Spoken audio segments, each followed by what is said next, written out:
Está escrito assim, 37, versículo 33. E conheceu-a e disse: é a túnica de meu filho. Uma besta fera o comeu. Certamente foi despedaçado. José. Pode fechar aqui. Todos nós sabemos, né? Eu creio que, se não todos, mas alguns, o Jefferson talvez não, né? Jefferson está lembrando aqui que eu lembro do dia que tu nasceu, viu? Fazia um tempo que a gente não se via, acho que 12 anos isso, né? Então tu cresceu, mas glória a Deus, né? Seja bem-vindo em nome de Jesus. Bom, quase todos aqui, exceto o Jefferson talvez, sabe a história disso. A história do José sonhador, a história do José que perdeu a mãe, a história do José que foi preso, a história do José que foi tentado, a história do José que também foi, na verdade. Contudo, eu fui à feira hoje de manhã, e quando eu vim atravessando ali, bateu essa parte da história de José. A parte onde os irmãos de José o colocaram na cisterna, e como todos nós sabemos, em seguida tiraram porque vender seria mais proveitoso, né? O que, como nós sabemos, foi onde houve o livramento de Deus. Já começou o livramento de Deus aí em aparecer aquele pessoal para comprar José. Mas o que me chamou muito a atenção, que eu fiquei o dia pensando, foi na investida diabólica na vida de pessoas.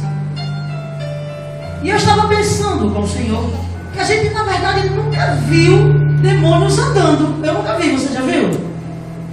Alguém já viu demônios andando? Não. Como também anjos, raramente pessoas veem.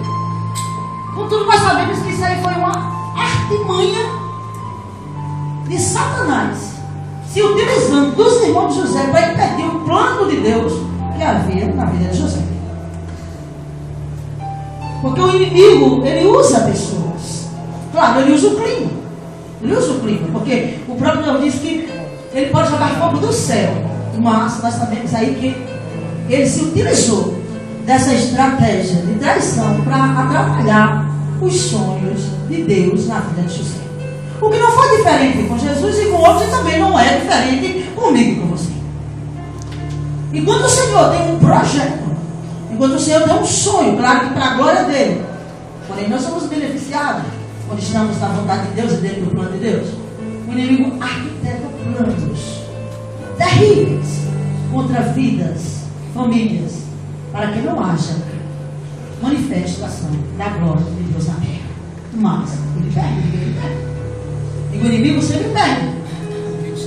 O inimigo sempre perde. Outra coisa que me chamou a atenção é que José, nós sabemos que ele foi filho de uma mulher, já da mulher última de Jacó até ele, e ele ficou sem mãe, ficou sem mãe, órfão. Isso, órfão.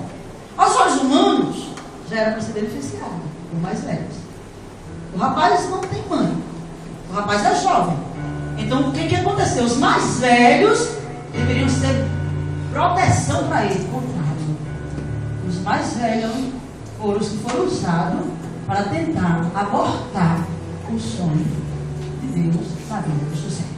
E muitas vezes nós confiamos que por causa de uma escassez, de alguma falha na nossa vida, de alguma adversidade que nos acontece, a tendência de nós como humanos é acreditar que por causa disso pessoas vão se levantar e vão nos favorecer. Olha, às vezes não. Às vezes nós ficamos necessitando de alguma coisa, às vezes nós estamos, aleluia, faltando alguma coisa, mas nem por isso chamamos a atenção de pessoas para nos ajudar. Às vezes as pessoas são chamadas a atenção para colocar mais problemas para nós.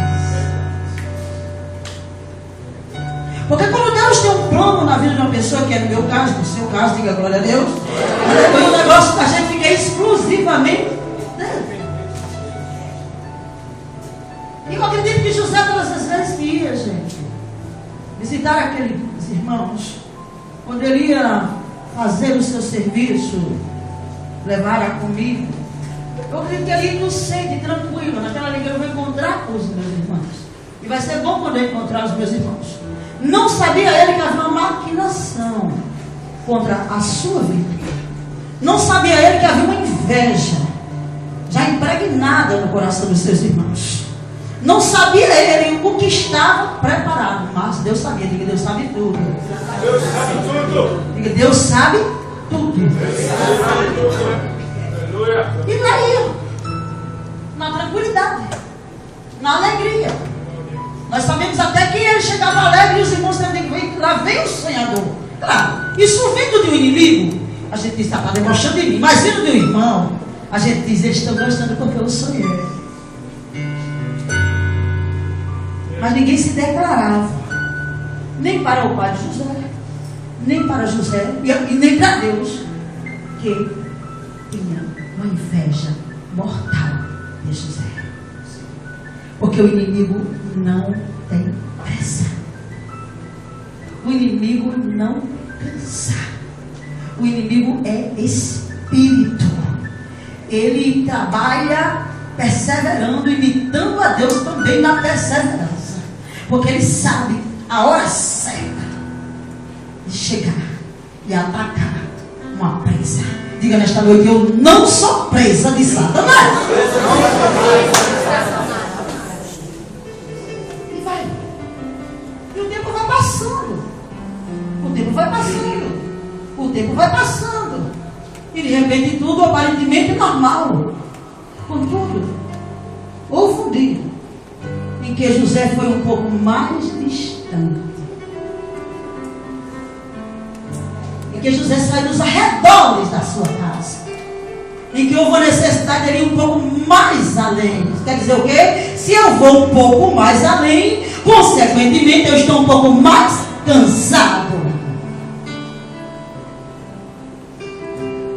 E o cansaço, muitas vezes, nos leva a não ver as coisas como de fato são. Porque o cansaço, quando estamos cansados, a tendência da gente é querer descansar. Quando eu falo descansar, não falo descansar só com o corpo físico. É encontrar um lugar onde a gente possa parar e dizer, aqui acabou, vou relaxar um pouco, eu vou abrir guarda. E o inimigo aproveitou essa oportunidade para criar a situação que para os irmãos de José, e talvez para José, fosse o fim de tudo.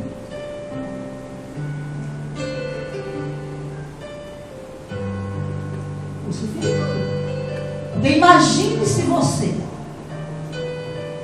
sendo pego por irmãos e colocado dentro de uma cisterna em um lugar deserto. Imagine, você pensaria que era o fim ou não?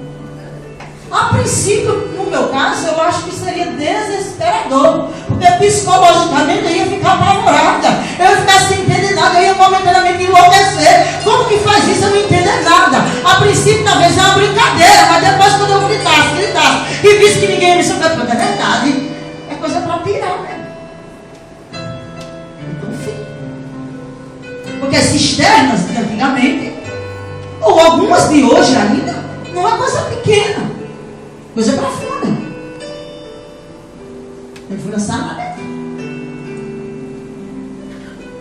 Ele se sentiu sem chão.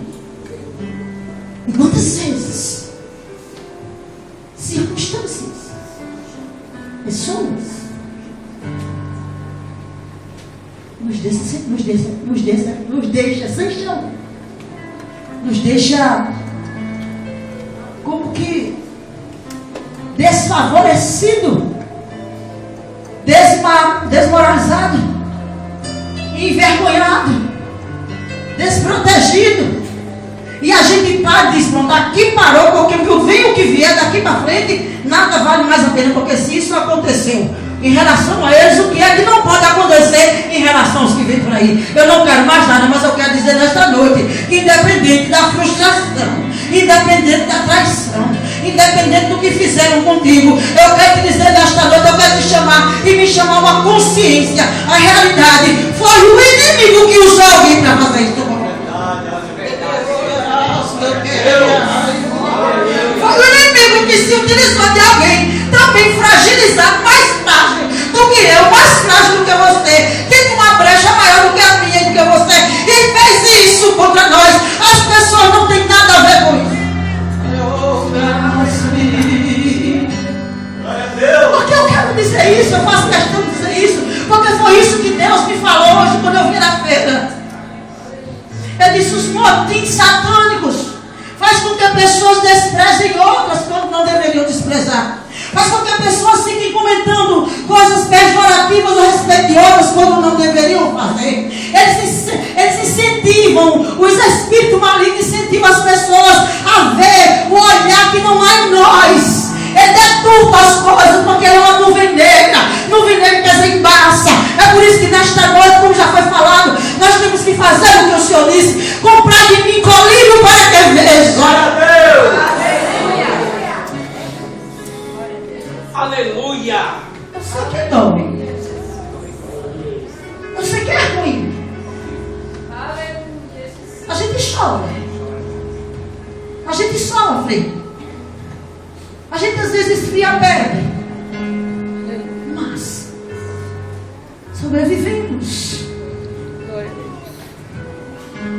E se sobrevivemos, não sobrevivemos para viver uma nova angústia, não, porque no livro de Naum a palavra de Deus diz que a mesma angústia não se repete. Nós sobrevivemos para viver, vivenciar e ser a glória da segunda casa, que será maior do que a primeira. Diga: a glória da segunda casa será maior do que a primeira. A glória da segunda casa será maior do que a primeira. O inimigo é astuto, tem estratégias, inclusive aprendidas diretamente no trono de Deus. Por quê? Porque ele habitava nos céus. Ele conhece Deus. Ele sabe o que entristece, o que alegra Deus. E às vezes ele acerta, porque nós não damos ouvido à palavra de Deus. Quantos numa hora como essa já se deixaram levar completamente pelo laço do inimigo? Quantos já desceram a sepultura com o inimigo? Quantos numa hora como essa não acreditam mais no poder de Deus? Não acreditam mais que Deus é capaz de fazer? Porque acreditaram, se alimentaram da dor, se alimentar da consequência do problema. Eu quero dizer que consequência do problema não é para nós. O problema a gente vive, o problema a gente passa, no problema a gente passa. Agora a consequência dele não é para nós, porque a palavra de Deus diz que as leves e momentâneas tribulações pelas quais nós passamos produz um peso de glória, produz depressão não, produz opressão não, produz medo não, é peso de glória, é unção, é ousadia, é atrevimento, é vontade de guerrear contra aqueles que guerreiam por nós. Pode ser até que sejamos roubados, saqueados, em alguns momentos ofuscados pela dor, problema, afronta, por desprezo. Mas uma coisa é certa: Deus nos chamou para saquear o inferno e coroar o céu. Mas o inimigo é isso que ele me chamou. Ele te chamou, ele nos chamou para saquear o inferno e coroar o céu. Anjos não podem. É verdade. Anjos não podem saquear o inferno. Anjos não podem ganhar almas para Jesus. Anjos não podem representar Jesus. E eu e você fomos chamados para representar Jesus. Pobres e miseráveis pecadores, caindo de vez em quando em pensamento, caindo de vez em quando na angústia, ou de vez em quando pecando. Mas ele dizendo: minha cara, eu te perdoo, eu te levanto, eu te quero, eu preciso de você falando de vida eterna. Vai contra a todos os inimigos que vieram contra a tua vida, isto é, contra os espíritos.